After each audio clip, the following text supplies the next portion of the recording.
Well, Nickelback is back. Since the 1990s, they've been making hits and hitting back against critics to become one of the most successful bands in the world. Their latest album is titled Feed the Machine, so, well, we decided to feed the band at one of their favorite restaurants in Toronto, the legendary Barbarian Steakhouse. Wow, what do we have? I haven't found a piece of meat here that I disagreed with. I get along with all of them pretty well, to be completely honest. What was it about this place that you love? Oh, it's everything. When it's available, we try and get the room down here as much as we can. And, you know, there's a couple decent jugs of juice on the wall. Okay, I get the first pieces, but I feel bad because you guys are starving. I haven't just put out an album. It's like, they're famished. They haven't eaten since they hit record. Exactly. Yeah.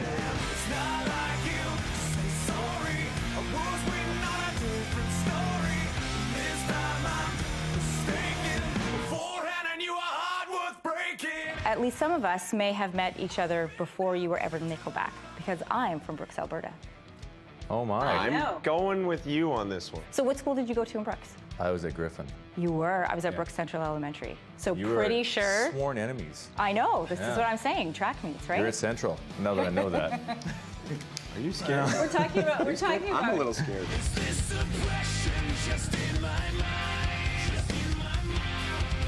You hear the song. It is very hard rock, a little bit more aggressive. So why the change in tone? We've always had those moments.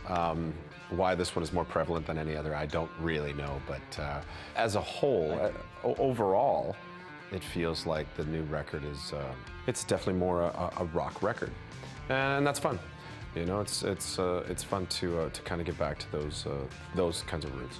There's not a lot of rock. It feels like that's really in the forefront these days. It's a lot of pop, a lot of other types of media.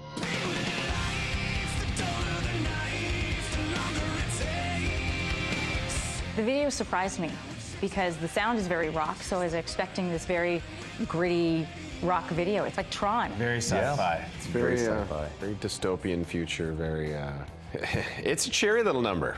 I want to talk about the lyrics. Baiting hooks with lies, charlatans to idolize. Like, that sounds a lot like what we're seeing played out in political arenas now. Is that intentional? You can definitely say that it is now. If you want to say that it is, it's fine. But I think everyone gets their platform. You know, some of us were taking a religious stance on that one. Some of us were taking a political stance. I could care less about what Donald Trump is doing. I really don't care. And for me, the song isn't about that at all. But for some of the other guys, it might have been.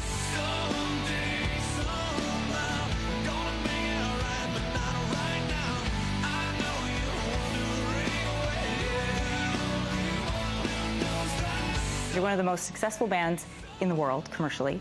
In Canada, your #1 albums are more than Neil Young and Joni Mitchell. You know, you sell out international tours. So what was it about this negative backlash that you were able to turn down, and what did you turn up to make it successful? Nothing.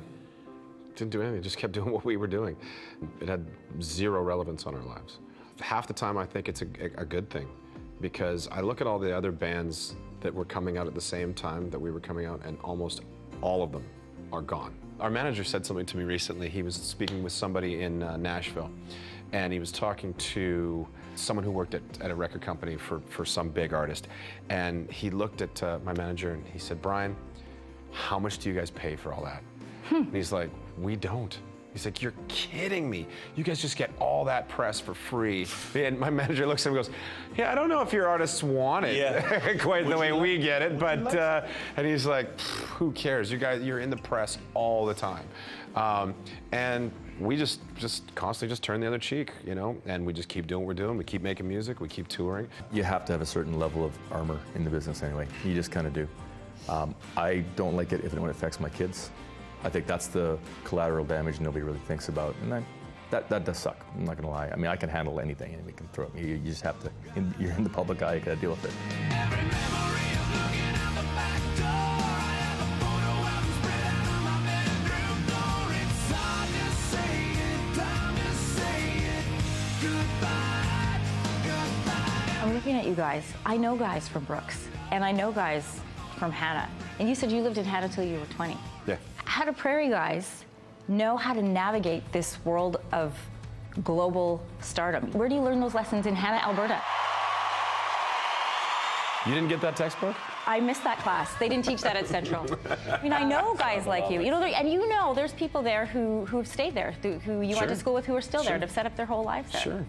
I think mistakes and failures can be some of the best ways to learn. You don't start off knowing what we know now. You start off bright-eyed and bushy-tailed, just eager to take on the world and see what's out there. And we did that. And you know, that magic isn't gone, but it's just changed. You guys are going back out on tour. What is it that you love about touring? I think the second you walk out on stage and you hear that scream and you get that little ice ball in your stomach, it's like, oh yeah, we're on. Like, whether you want to or not, whether you're ready or not, there's a countdown, and it's sort of like that day's coming. But that moment, like that little bit of fear every single time, and the second you get out there, it's like, okay, we know what we're doing, don't we? We know what we're doing, right? All right, I'm waiting. Go! Hey, Chris Mader, man walking. You have young kids, so you're going to be away from them when you're on tour. How do you stay in contact? We do the FaceTime thing. Strangely enough, I don't do it a lot because it makes my daughter really sad. Kind of out of sight, out of mind. So if she sees me, and then my wife will say, oh, she's been crying every morning now for 4 days, don't call back. Yeah. Like, okay, It makes it harder. This interview took a dark turn. Way to touch on that one. Do they get that their dad is in a rock band? They're starting to get it. They're going to come to the Vancouver show. Nice. Do they Keep have the them up like the late. kid earbud? Yeah, we've never done it. I phone think they're thing? going to be doing that the whole time. That's cool. Till they're 10, I'm sure. And then, well, your kids are teenagers. They think it's cool, or almost teens. Oh yeah, I can hear their eyir rolling from across the room. They like it. They like coming out and hanging out on the road. It's a whole other animal with their being, you know, that age, 12, 14-ish. So it's different. I've tortured them so long, especially this last few months. We've been, you know, playing music, mixing, getting things. I'm trying to come up with ideas when we're in the middle of recording, and I'm playing it over and over in the car.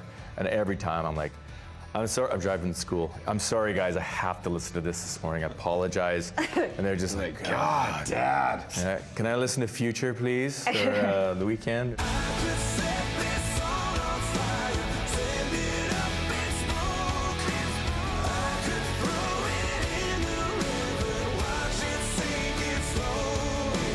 I can't do the beef, so. So this is my keep question. on. So we are all enjoying beef. You are not. Does this play havoc on the road when you guys are trying to go out to eat? Every bloody night. I just don't go out with them. You're like the lone drummer. You're like the classic drummer. You go off and you do your own thing. I do that a lot, yeah. I do have some dietary limitations. Here's the birds. I love this dish. Okay, what do you love about it? I can eat it. All right, they were a lot of fun. For the record, Nickelback is officially number 11 on the list of the best-selling musical acts of all time. A reminder, Feed the Machine is out today. If you want to catch them on their world tour, you can find tour and ticket details on our website, yourmorning.ca.